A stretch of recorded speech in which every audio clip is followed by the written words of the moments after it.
Chairman হবে না? হাজারে হাজারে আমার দেশের নারী বিজ্ঞানী হবে না? আইটি এক্সপার্ট হবে না? কেন হবে না? না না, এগুলো হতে পারবে না। আমাদের এই নিষেধ আছে, এটা করলে পরে ফজলুর রহমান কাফের কালকে একটা দিছে, কালকে দেখলাম হেফাজতে ইসলাম একটা দিছে, তো আমি কইলাম তো আমার দলকে বলছে, আমার দলের নেতাকে বলছে ফজলুর রহমানকে এক্সপেল করে দাও, আপনার স্ট্যাটাস দেখবে। আমি কি খারাপ কথাটা বলছি? ওই তো কালকে নারীরা হাজারে হাজারে মিছিল করছে না? মানিক মেয়ে বন্ধু দেখেন না, এত কিছুর মধ্যে মেয়েরা মিছিল করছে। মেয়েরাই তো বেটা, আমরা তো বেটি, আমরা মিছিল করি না কেন? নারী যদি ধ্বংস হয়ে গেল, মায়ের পেটে যদি ওই নেপোলিয়ান সুভাষ বোস বলছে give me good mother, I shall give you good son and liberation. ভালো মা দেও, ভালো সন্তান দিব, স্বাধীনতা দিব। ভালো মা দিবেন না, কিছুই হবে না। আমি মধ্যযুগে ফিরে যেতে চাই না, আমি আপাতত গণতন্ত্রে ফিরে যেতে চাই। আপাতত আমি গণতন্ত্র চাই।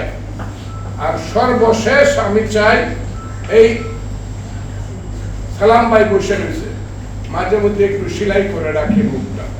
আমি আপনাদেরকে বলি, আমি সর্বশেষ চাই মুক্তিযুদ্ধ থাকবে।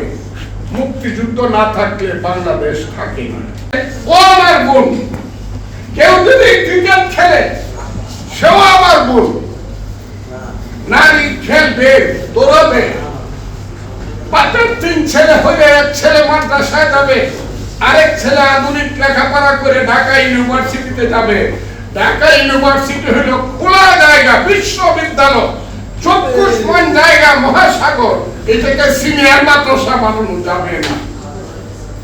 এইটা যারা বিশ্বাস করেন তাদের সাথে আমার বিশ্বাস, যারা বিশ্বাস করেন না আমি তাদেরকে বলবো, আমি ফজলুর রহমান, আমাকে মেরে ফেলে। কারণ একদিন আমি এর জন্য মুক্তিযুদ্ধ গিয়েছিলাম। আমি এর জন্য একদিন মায়ের মাকে কাঁদিয়ে বাবার বাহুবন্ধনকে উপেক্ষা করে যুদ্ধে গিয়েছিলাম। এর জন্য একদিন আমি আসার শ্রাবণের বৃষ্টি ভরা রাতে অমানিসার অন্ধকারের পাঞ্জাবির বুকে টিরাক টিপেছিলাম।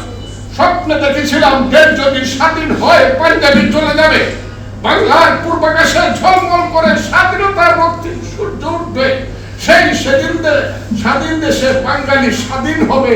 রবি ঠাকুর বলেছিল, 70 কোটি বাঙালি রে হে মুগ্ধ জননী, রেখেছ বাঙালি করে মানুষ করনি। না, আমরা যুদ্ধ করে মানুষ হয়েছি।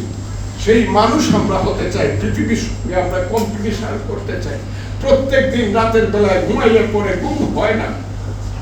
এই মিলিটারি নাকি আইসা করছে ক্যান্টনমেন্ট, এই আমেরিকা নাকি আইসা করছে আমার দেশে, ওই ইন্ডিয়া নাকি আমার গলা কাইতে দিতেছে।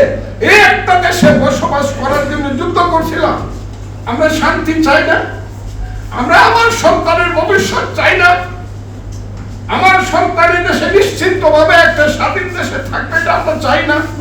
যদি চাই, প্রত্যেক দিন কেন আমি মারামারি করব?